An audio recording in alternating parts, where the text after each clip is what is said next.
Hello friends, welcome back to our YouTube channel MS study online. आज की class में हम आपको NCERT मैथ क्लास 10th के लिए एक्सरसाइज नंबर 1.3 का क्वेश्चन नंबर 3 कराने जा रहे हैं। क्वेश्चन नंबर 3 में आपके 3 पार्ट हैं, ठीक है। ये क्वेश्चन भी सेम जो है आपको क्वेश्चन नंबर 1 और क्वेश्चन नंबर 2 की तरह ही है, ठीक है, उन्हीं पर बेस्ड है। और इस वाली जो प्रश्नावली है, इस एक्सरसाइज में हम विरोधाभास विधि का प्रयोग कर रहे हैं, ठीक है। मैंने एक्सरसाइज नंबर 1.1, 1.2 और उनके सभी प्रश्न और एक्सरसाइज नंबर 1.3 के क्वेश्चन नंबर फर्स्ट और सेकंड ये क्वेश्चंस मैंने आपको करा दिए हैं। और आप इन क्वेश्चंस को अगर आपने नहीं करा है, अभी तक नहीं देखा है, तो आप हमारी वीडियो की प्लेलिस्ट में जा करके, चैनल में हमारी प्लेलिस्ट है, वहां से आप इन वीडियो को देख सकते हैं, ठीक है। आज हम आपके लिए स्टार्ट करने जा रहे हैं 1.3 का क्वेश्चन नंबर 3। देखिए क्वेश्चन क्या है हमारा, prove that the following numbers are irrational number, ठीक है। सिद्ध कीजिए कि निम्नलिखित जो संख्याएं हैं वो अपरिमेय है। अपरिमेय संख्या हमें सिद्ध करना है। तो इसमें हमारा जो है 3 जो प्रश्न दिया गया है, पहला है आपका 1/√2, दूसरा है आपका 7 × √5 और तीसरा है आपका 6 + √2। हमें तीनों को बताना है बारी बारी से कि ये इर्रेशनल नंबर है या नहीं है, अर्थात बताना ही है। इर्रेशनल नंबर तो है, इनको सिद्ध करके दिखाना, प्रूव करके इनको हमें दिखाना है, ठीक है। तो आइए वीडियो को स्टार्ट करते हैं फ्रेंड्स। जो भी इस वीडियो को देख रहे हैं कृपया वीडियो को अंत तक देखें, और तीनों को मैं आपको ये क्वेश्चन कराने वाला हूँ, कृपया वीडियो के अंत तक बने रहें, उसके बाद ही किसी निर्णय पर पहुंचे, ठीक है। और वीडियो को आप अच्छी लगती हो तो कृपया करके वीडियो को लाइक करें और हमारे चैनल को सब्सक्राइब करें, ठीक है। और वीडियो को अधिक से अधिक शेयर भी करें। तो वीडियो को 2 जो 1/√2 है, ये एक अपरिमेय संख्या है, इसको हमें बताना है इर्रेशनल नंबर है। तो देखिए पहले जो हमने क्वेश्चन किया था उसी की तरह करेंगे, मैं आपको नई सिरे से बता रहा हूँ। इसमें देखिए हमें क्या करना है, इसमें हमें इसका विपरीत मान लेना है, अर्थात ये हमें एक अपरिमेय संख्या सिद्ध करनी है, तो हम इसको परिमेय संख्या मान लेते हैं। ये हमारी गलत परिकल्पना यहाँ पर होगी, ठीक। और जब हम यहाँ पर गलत परिकल्पना कर रहे हैं तो हो सकता है हमारा आंसर भी गलत ही आए लास्ट में, ठीक है। तो यही अगर हम किसी भी क्वेश्चन को गलत तरीके से करेंगे तो आंसर गलत ही आएगा। यही इस चीज का दर्शाने का प्रयास किया गया है, यही विरोधाभास नियम भी है, ठीक है। तो हमने क्या करना है, यहाँ पर माना 1/√2 एक परिमेय संख्या है, ठीक। हमने इसको परिमेय मान लिया। अब परिमेय संख्या की जो शर्तें होती हैं वो इस प्रकार से हैं कि 1/√2 बराबर होता है P/Q, और जहां पर जो Q नॉट इक्वल टू 0, अर्थात Q की वैल्यू 0 नहीं हो सकती, ठीक। और P और Q जो वहां पर धन पूर्णांक संख्या है, और यहाँ पर P तथा Q दोनों संख्याएं यहाँ पर लेंगे हम, P और Q, ठीक। दोनों संख्याएं जो है सहअभाज्य संख्या है। सहअभाज्य संख्या ऐसे होती हैं जिन संख्याओं के बीच में केवल कॉमन फैक्टर 1 होता है, यानी 1 होता है केवल, ठीक है। जैसे कि हमारे कोई भी, मैं आपको एग्जांपल देता हूं इधर, जैसे कि आपका 3 है और 2 है, ये सहअभाज्य संख्या होंगी। इसमें ऑड इवन से मैटर नहीं होता, क्योंकि इनके बीच में जो कॉमन फैक्टर वो केवल 1 है, ठीक। ऐसे ही आपका 4 है और 5 है, ये भी सहअभाज्य संख्या होंगी, क्योंकि इनके बीच में भी कॉमन फैक्टर केवल 1 है, ठीक है। ऐसे ही आप और भी ले सकते हैं। तो कोई भी जो संख्या है ऐसी जिनके बीच में हमारा कोई कॉमन फैक्टर नहीं हो सकता, अर्थात केवल एक 1 होता है, यूनिवर्सल फैक्टर है 1, तो वो असहभाज्य संख्या होती है, ठीक। अभी हमें क्या करना है, 1/√2 को हमने P/Q के बराबर मान लेना है, क्योंकि हमने इसको एक परिमेय संख्या माना है, और परिमेय संख्या को हम P/Q के रूप में व्यक्त कर सकते हैं, ठीक है। ये जो मैथमेटिक्स का नियम है, परिमेय संख्याओं को P/Q के रूप में लिखा जा सकता है, इसलिए हमने 1/√2 को P/Q के रूप में लिख लिया। यहाँ पर हमें क्या करना होता है, यहाँ पे हमने क्या किया, जो √2 है, सपोज डेट ये जो अंडर रूट पूरे का भी हो सकता है, क्योंकि 1 का अंडर रूट हो या ना हो इससे कोई प्रभाव नहीं पड़ता। तो हमने क्या करा, ये अंडर रूट जब इधर ले गए तो ये स्क्वायर बन गया, ठीक है। यहाँ पर अंडर रूट जब भी हम इधर ले जाते हैं तो ये स्क्वायर बन गया, या ऐसा समझ लीजिएगा हमने दोनों ओर वर्ग कर दिया, दोनों ओर स्क्वायर कर दिया। तो इसका स्क्वायर जब किया तो अंडर रूट का यहाँ से स्क्वायर से अंडर रूट खत्म होगा और इन दोनों का स्क्वायर हो गया, या ऐसा समझ लीजिए कि अंडर रूट को हम इधर ले गए और ये स्क्वायर बन गया इधर, ठीक है। तो इधर तो केवल 1/2 बचा, ठीक। एक साइड जो 1/2 बचा, दूसरी साइड P² हुआ। तो देखिए अब हमने क्या किया, यहाँ पर Q² जो है इसको हमने क्रॉस मल्टीप्लाई कर दी, तो Q² की मन से मल्टीप्लाई करेंगे तो इधर Q², और 2 की मल्टीप्लाई P² से होगी तो उधर 2P² हो जाएगा, ठीक है।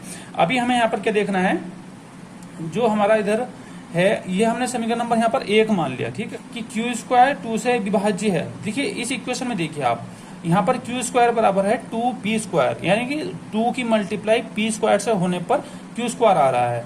देखिए जब किसी दो नंबरों की मल्टीप्लाई किसी तीसरे नंबर की इक्वल होती है तो वे दोनों नंबर ही उसको डिवाइड करते हैं। जैसे कि मान लीजिए कि 2 × 3 बराबर 6 है, तो यहाँ पर 3 भी इसको डिवाइड करेगा और 2 भी इसको डिवाइड करेगा।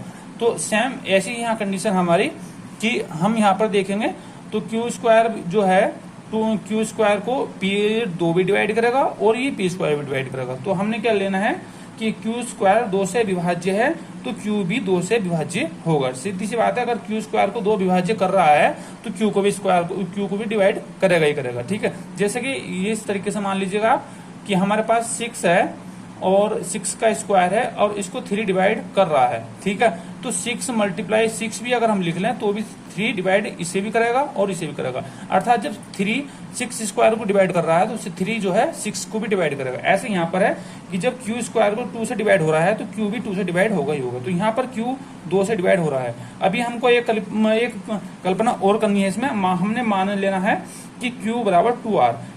हमने क्यू जो हमारी संख्या है इसमें p अपॉन क्यू, इस क्यू को हमने यहाँ पर मान लिया कुछ भी। अभी हम फिलहाल के लिए मान लेते हैं कि क्यू बराबर 2r। हमने मान लिया इसको, तो क्यू बराबर 2r। तब दोनों और वर्ग करने पर हमने इसको दोनों और वर्ग कर दिया। ठीक है, देखिए हमें यहाँ पर क्यू की वैल्यू का तो पता नहीं है, r की वैल्यू का भी नहीं पता, परंतु हम इसे लिख सकते हैं ऐसे। ठीक है, क्या पता यहाँ पर क्यू की वैल्यू 4 हो तो इसकी वैल्यू 2 हो जाएगी। तो कुछ ना कुछ ऐसा होगा, हमें इससे मतलब नहीं है कि 2q r q, हमें केवल अपना क्वेश्चन करना है तो इसके लिए एक वेरिएबल लेना पड़ता है हमको।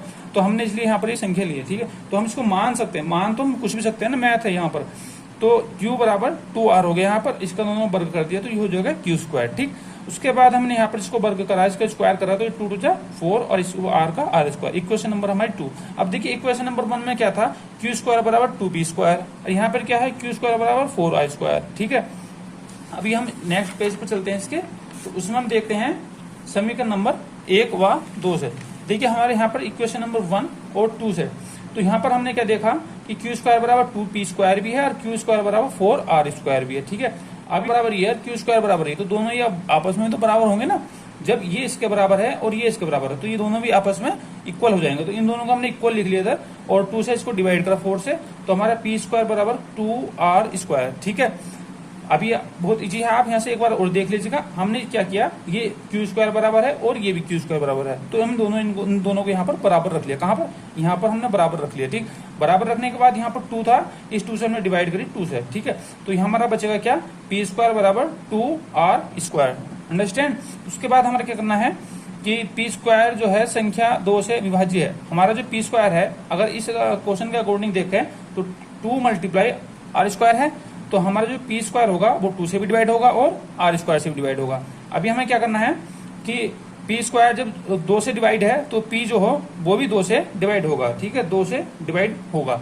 उसके बाद हमें क्या करना है, हम मान सकते हैं, हम देख सकते हैं यहाँ पर। अब देखिए, अब इसके बाद हम यहाँ पर दिए कि p और q दोनों संख्याएं एक के अतिरिक्त 2 से भी विभाज्य हैं। देखिए पहली कंडीशन में हमने देखा था कि पी स्क्वायर भी 2 से डिवाइड हो रहा था तो p भी 2 से डिवाइड हो रहा था, और यहाँ पर q भी 2 से डिवाइड हो रहा है और q स्क्वायर भी 2 से डिवाइड हो रहा है। अर्थात p और q दोनों संख्याएं एक के अतिरिक्त 2 से भी विभाज्य हैं। परंतु हमने जब क्वेश्चन स्टार्ट किया था तो हमने क्या माना था, p और q जो 2 संख्याएं हैं, ये जो संख्याएं हमने कैसी मानी थी, परिमेय संख्या मानी थी। और परिमेय संख्या का जो रूप लिया था और उसमें जो अभाज्य संख्या का मतलब होता है कि इनके बीच में कोई कॉमन फैक्टर नहीं हो सकता। परंतु यहाँ पर इनके बीच में कॉमन फैक्टर क्या रहा है, 2। भाई p जो है p को भी डिवाइड कर रहा है, q को भी डिवाइड कर रहा है, तो ये तो 2 है, एक अतिरिक्त फैक्टर हो गए ना। तो 2 एक के अतिरिक्त तो कोई फैक्टर होने नहीं था। और q 2 से अभाज्य संख्याएं हैं, तो इनके बीच 1 के अतिरिक्त कोई अन्य फैक्टर या गुणनखंड नहीं हो सकता है। ये जो विरोधाभास है या ये त्रुटि जो उत्पन्न हुई है, ये हमारी गलत परिकल्पना के कारण हुई है। जो हमारी गलत परिकल्पना थी कि हमने जो है 1/√2 को एक परिमेय संख्या मान लिया था, क्योंकि 1/√2 एक परिमेय संख्या नहीं, 1/√2 एक अपरिमेय संख्या है। ठीक है, तो वेरी सिंपल, इसमें हमने कुछ नहीं करना। पहले क्वेश्चन मैंने आपसे कराया, इसमें एक्सरसाइज नंबर, इसका जो पहला क्वेश्चन था उसी पैटर्न पे क्वेश्चन है। ठीक है, बहुत इजी था। अब हम क्वेश्चन नंबर 2 पे आते हैं। क्वेश्चन नंबर 2 में हमें 7√5 बताना है। ये दोनों सेम से क्वेश्चन है, बहुत इजी क्वेश्चन है। इसको देखिए, क्वेश्चन नंबर 2 हमारा परिमेय संख्या है। हमने यहाँ पर इस गलत परिकल्पना कर ली है। ठीक है, कोई नहीं, हम मान लेना है। और 7√5 बराबर क्या होगा, p अपॉन q हो जाएगा, जहां पर जो p और q धन पूर्णांक संख्याएं हैं, अर्थात ये पॉजिटिव इंटीजर हैं, और q नॉट इक्वल टू 0, क्योंकि परिमेय संख्या की कंडीशन होती है ना, p अपॉन q में लिख सकते हैं परिमेय संख्या को, और वहां पर जो q है उसका मान कभी भी 0 नहीं हो सकता है। ठीक है, कुछ भी हो 0 नहीं हो सकता है। p अपॉन q बराबर 7√5 ले लेना है, और p अपॉन, अब हमें क्या करना है, यहाँ पर कि हमारा जो 7√5 था, ये 7 इसकी मल्टीप्लाई में था, तो हमने यहाँ से √5 का जो 7 था उसको हम इधर लिया डिवाइड में, क्योंकि बराबर से इधर डिवाइड में आ जाएगा तो इधर मल्टीप्लाई में था। अब हमारे क्या होगा, √5 बराबर क्या होगा, P/7 इंटू Q, ठीक है, या P/7Q, ठीक, P/7Q होगा। अब हम कह सकते हैं P/Q एक परिमेय संख्या है, तो 1/7 अर्थात हमने 1/7 को अलग से लिख लें इंटू P/Q भी एक परिमेय संख्या होगी, क्योंकि देखिए इसे P/Q के रूप में लिखा जा सकता है, ये तो ऑलरेडी P/Q के रूप में है, और ये भी अपने आप में कोई भी जो पॉजिटिव इंटीजर है वो परिमेय संख्या होती ही है, क्योंकि जिसे P/Q में लिखा जा सके, तो ये भी परिमेय संख्या है और ये भी परिमेय संख्या है, तो इनका जो टोटल ये एक परिमेय संख्या है, तो हमने इसको एक परिमेय संख्या हो गई है। अभी हमने देखना है जो ये जो संख्या है P/7 इंटू Q, ये किसके इक्वल है, √5 के इक्वल है। अब ये संख्या हमने प्रूव कर दी क्या, परिमेय, तो ये संख्या कैसी होनी चाहिए, परिमेय, परंतु हमारा जो √5 है वो तो एक परिमेय संख्या नहीं है, वो भी एक परिमेय संख्या होनी चाहिए इस कंडीशन के अनुसार, परंतु ये परिमेय संख्या नहीं है। क्यों नहीं है, क्योंकि ये एक सार्वभौमिक सत्य है, अटल सत्य है कि √5 जो है एक अपरिमेय संख्या है, ये सत्य है, इसका हमें पता है, ठीक है, ये पहले से हमें ज्ञात है। तो √5 एक अपरिमेय संख्या है, तो √5 एक अपरिमेय संख्या है, और यहाँ पर जो है P/7Q ये परिमेय संख्या है, और √5 अपरिमेय संख्या है। तो देखिए ये जो विरोधाभास हो रहा है, ये जो त्रुटि हो रहा है कि एक तरफ अपरिमेय और एक परिमेय, तो ये त्रुटि जो हुई है हमारी गलत परिकल्पना के कारण हुई है, ठीक है, यही विरोधाभास नियम है केवल, ठीक है। और अंततः हम कह सकते हैं 7√5 एक अपरिमेय संख्या ही होगी, ठीक है। दैट्स ऑल, क्वेश्चन बहुत इजी है। देखिए क्वेश्चन नंबर 3 में हमारा क्या है, 6 + √2, माना 6 + √2 एक परिमेय संख्या है, तब हमने क्या कर लेना है, 6 + √2 बराबर P/Q रख लेना है, क्योंकि हम अभी तक सभी क्वेश्चन में ऐसे करते आ रहे हैं, क्योंकि परिमेय संख्या को हम P/Q में लिख सकते हैं, जहां पर क्या होगा, P और Q दो धन पूर्णांक होंगे, अर्थात पॉजिटिव इंटीजर हैं, और Q ≠ = 0, अर्थात Q का मान कभी भी 0 नहीं हो सकता है। और इस कंडीशन के अनुसार हम देख सकते हैं यहाँ पर 6 प्लस में है, तो हम इसको अगर बराबर से इधर ले जाएं तो माइनस में आएगा, तो √2 बराबर P/Q - 6 हो जाएगा, ठीक है। अब जो हमारा √2 बराबर P/Q - 6 हो गया, हम देख सकते हैं P/Q एक परिमेय संख्या है और -6 भी अपने आप में एक परिमेय संख्या है, दोनों परिमेय संख्या आपस में मिल रही हैं, तो एक पूरी परिमेय संख्या बनती है। तो ये भी परिमेय संख्या है कौन, P/Q - 6 भी एक परिमेय संख्या होगी, क्योंकि ये इतना भाग भी परिमेय संख्या का है, इतना भाग भी परिमेय संख्या का है, तो ये दोनों परिमेय संख्या होंगी। अब ये जब ये एक परिमेय संख्या है, तो हम क्या कह सकते हैं कि √2 बराबर P/Q - 6 है, तो ये भी एक परिमेय संख्या होनी चाहिए, क्या, √2, क्योंकि ये परिमेय संख्या के इक्वल में है। तो हम क्या लिखेंगे यहाँ पर अब कि √2 भी एक परिमेय संख्या होगी, ठीक है, जबकि ये सत्य है कि √2 एक अपरिमेय संख्या है, ये सत्य है, हम जानते हैं, ये यूनिवर्सल ट्रूथ है, ठीक है, कि √2 एक अपरिमेय संख्या है, इसे हम गलत नहीं बता सकते। परंतु यहाँ पर क्या हो रहा है, ये परिमेय संख्या के इक्वल में आ रहा है, तो ये परिमेय संख्या के इक्वल में क्यों आ रहा है, ये विरोधाभास हमारी गलत परिकल्पना के कारण उत्पन्न हुआ है, हमने यहाँ पर त्रुटि कर ली है, ठीक है, क्योंकि हमने इसको गलत मान लिया शुरू में ही, क्या मान लिया था, हमने इसको परिमेय संख्या मान लिया था, तो हमारी ये गलती स्वाभाविक थी। अगर ये गलती नहीं होती आपसे, तो सब लोग आपका सवाल ही गलत है। बेटा कभी कभी से क्वेश्चन में गलती आना बहुत जरूरी है, अगर ये आपकी गलती नहीं आ रही, लास्ट में आप सवाल को सही से कर जाते हैं और ऐसे ही सिद्ध कर जाते हैं, तो बेटा सवाल गलत कर लिया आपने, ये गलती आनी बहुत जरूरी है यहाँ पर, ठीक है।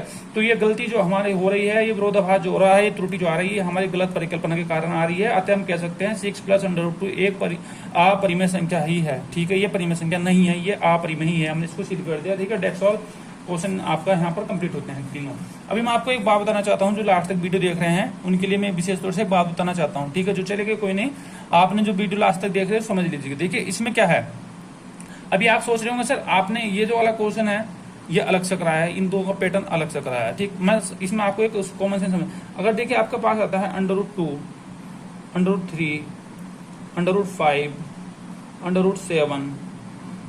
√7 ... अगर इन जैसे कोई भी नंबर या इनके अपोन में आ जाए, या इनके अपोन में आ जाए, या ऐसे ही आ जाए, तो देखिए यहाँ पर हमारे पास ये सिंगल डिजिट है, मतलब हमारे पास एक सिंगल नंबर है, तो हम इसे यहाँ ऐसे नहीं कह सकते कि हम जानते हैं √2 तो एक अपरिमेय संख्या अर्थात एक परिमेय संख्या, सवाल खत्म, वहां हम ऐसे नहीं कर सकते, ठीक है। हमसे कहा क्वेश्चन में कि √2 को या √3 को अपरिमेय संख्या सिद्ध करो, तो हम वहां ये लाइन नहीं लिख सकते कि ये सार्वभौमिक सत्य है, यूनिवर्सल ट्रूथ है कि √2 तो एक अपरिमेय संख्या है ही, अर्थात ये एक अपरिमेय संख्या होगी, तो वहां बहुत गलती हो जाएगा, हमको वहां पर सिद्ध करके दिखाना पड़ेगा। वहां में क्या कर लेना होगा, वहां हमें पैटर्न दूसरा अपनाना है, ठीक ठीक है। वहां पर हमने इसको पी अपॉन क्यू के बराबर मान लेना है, वहां पर स्क्वायर करना है, ठीक है। वहां पर हमें क्या होगा, स्क्वायर करने के बाद फिर दोबारा से उसकी परिकल्पना करनी है। वहां पर एक बार क्यू की परिकल्पना होगी, एक बार पी की परिकल्पना होगी। वहां पर एक कॉमन नंबर ऐसा आना है जो पी को भी डिवाइड करेगा, क्यू को भी डिवाइड करेगा। वो नंबर कुछ भी हो सकता है, ठीक है। तो वो कॉमन नंबर हमको वहां लाना है, क्योंकि हमारा जो पी अपॉन क्यू के रूप में चाहे अंडर रूट 2 हो, चाहे 1 अपॉन अंडर रूट 2 हो, चाहे अंडर रूट 5 हो, चाहे 1 अपॉन अंडर रूट 5 हो, इन दोनों को हम पी अपॉन क्यू में लिखेंगे। और पी अपॉन क्यू एक से अभाज्य संख्या होंगी वहां, क्योंकि हम इन्हें उल्टा मान लेंगे। इन्हें क्या मान लेंगे, परिमेय संख्या मान लेंगे। तो इनका पैटर्न थोड़ा सा अलग है। इनका 7 आपके साथ दिया है, तो इसमें इन्हें पूरे क्वेश्चन की बात करिए कि ये सारा पैटर्न अपरिमेय है या नहीं है। तो अभी हम जो है इसमें हाँ कर सकते हैं कि इसे पी अपॉन क्यू के बराबर मान लेंगे, और जितने भी इसके साथ लगे हुए नंबर हैं उनको सबको हटा लेंगे। हटाने के बाद जो उधर हम इसको ले जाएंगे और वो हमारा क्या होगा, परिमेय संख्या होगा, क्योंकि पी अपॉन क्यू की साइड जाएगा तो परिमेय संख्या हो जाएगी, और परिमेय संख्या हो जाएगी। और वो इधर जो हमारा बचेगा केवल अंडर रूट 5 बचेगा, वो अपरिमेय है। तो ये विरोधाभास हो जाएगा, हम कह सकते हैं ये विरोधाभास होगा, ये हमारी गलत परिकल्पना के कारण हुआ है।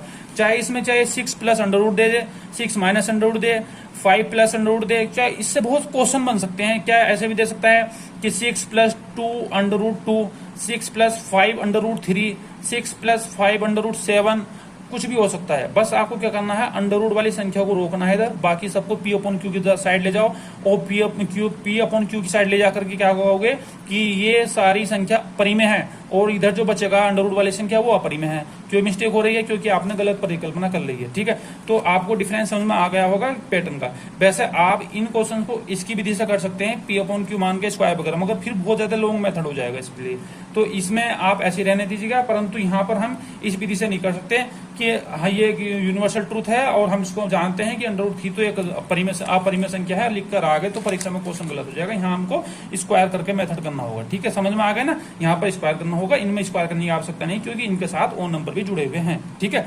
तो आई होप कि आपको ये तीनों क्वेश्चन समझ में आ गए होंगे। अब हम नेक्स्ट वीडियो में आपकी जो है एक्सरसाइज 1.4 स्टार्ट करने वाले हैं, उसके जल्दी हम जो 1.4 के शुरुआती क्वेश्चन आपको करके बताएंगे, ठीक है। आप सभी लोगों से मेरा निवेदन है, जो भी इस वीडियो को देख रहे हैं, कृपया करके देखिए, आपको यदि वीडियो में कुछ भी पसंद आएगा तो वीडियो को लाइक किया करें, चैनल को सब्सक्राइब कर लीजिएगा। उस पर हम समय समय पर जो 10th क्लास की अभी जो आपको एनसीईआरटी मैथ और एसएसटी की वीडियो प्रोवाइड करा रहे हैं, जल्दी ही मैं साइंस की वीडियो प्रोवाइड करानी स्टार्ट करूंगा उसमें, और जो है फिर उसके बाद 9th क्लास का भी इसमें अलग से मैं प्लेलिस्ट बनाने वाला हूँ, ठीक है। तो फिलहाल अभी हम 10th क्लास पर फोकस कर रहे हैं। तो जितने भी विद्यार्थी लोग हैं जो भी इस वीडियो को देख रहे हैं, कृपया करके वीडियो को लाइक करें, चैनल को सब्सक्राइब करें और वीडियो को अधिक से अधिक शेयर करें, ठीक है।